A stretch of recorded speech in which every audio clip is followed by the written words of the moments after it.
Hello friends, 9th standard சயின்ஸுக்கான annual exam English medium question already update பண்ணியிருந்தேன். But உங்களுக்கு Tamil மீடியம்க்கான video வந்து இந்த இதில் பார்த்துடலாம். இது ஆனுவல் எக்ஸாமுக்கான ப்ரொவிசரில் நடந்த ஒரிஜினல் கொஸ்டின் அப்படிங்கிறனால மேக்ஸிமம் இதை ப்ராக்டிஸ் பண்ணீங்க அப்படின்னா நாளைக்கு நடக்க போகிற எக்ஸாமில் நீங்கள் நல்ல மார்க்கே ஸ்கோர் பண்ணலாம். உங்களுக்கான பேட்டர்னும் உங்களுக்கு ஏற்கனவே தெரியும். 12 ஒன்வேர்டு 12ல் நமக்கு இன்டீரியர் கேட்பாங்களா அப்படின்னா புக் பேக் மட்டும்தான் ஒன்வேர்டு எல்லாத்தையுமே தரவு பண்ணிடுங்க. 23 லெசனில் இருக்கிறத படிச்சிருந்தீங்கன்னா அந்த 12 ஒன்வேர்டுமே கரெக்டாக ஆன்சர் பண்ணிடலாம். சூஸ் த பெஸ்ட் மட்டும்.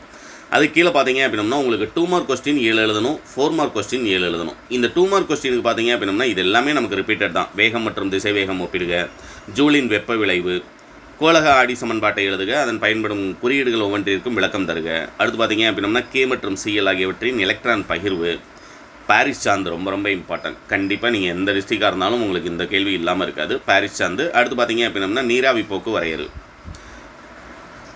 அதேமாதிரி 4 மார்க் கொஸ்டினில் பார்த்தீங்க அப்படின்னா உங்களுக்கு நிறை மற்றும் எடை வேறுபடுத்துக.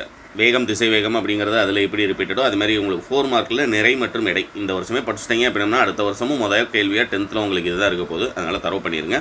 அதுமாதிரி பார்த்தீங்கன்னா பிளம்பிங் இடக்கை விதியினை கூறுக, சூப்பர் சோனிக் வேகம் என்றால் என்ன, துணைக்கோள்கள் என்றால் என்ன, துணைக்கோளினுடைய 2 வகைகள், பதங்கமாதல் வரையறு.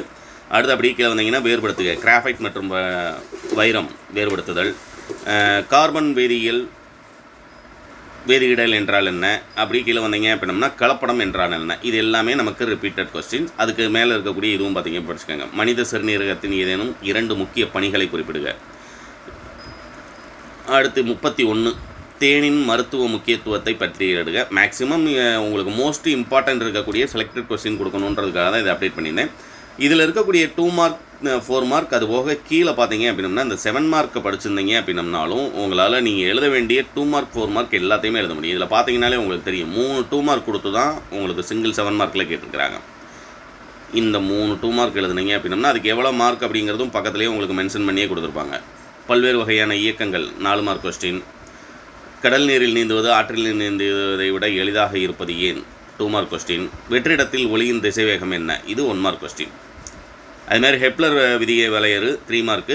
ஒளியின் பயன்பாடுகளை பட்டியலிடுக 4 மார்க் கொஸ்டினில் கேட்டிருக்காங்க. இது எல்லாமே உங்களுக்கு டவுன்லோட் லிங்க் டிஸ்கிரிப்ஷனில் கொடுக்குறேன், டவுன்லோட் பண்ணுங்கள். உங்களுடைய ஃப்ரெண்ட்ஸ்க்கு மறக்காமல் ஷேர் பண்ணிடுங்க. மேக்ஸிமம் இதில் இருக்கக்கூடியதே போதும். பட் எப்பயும் போல் எக்ஸாமுக்கு முன்னால் இன்றைக்கி நைட்டு ஒரு கொஸ்டின் பேப்பர் அப்டேட் பண்ணுவேன். அது இது ரெண்டையும் படிச்சிருந்தீங்க அப்படின்னா 100% நீங்கள் எழுத வேண்டிய எல்லா கேள்விகளும் அட்டன் பண்ணிடலாம். All the best.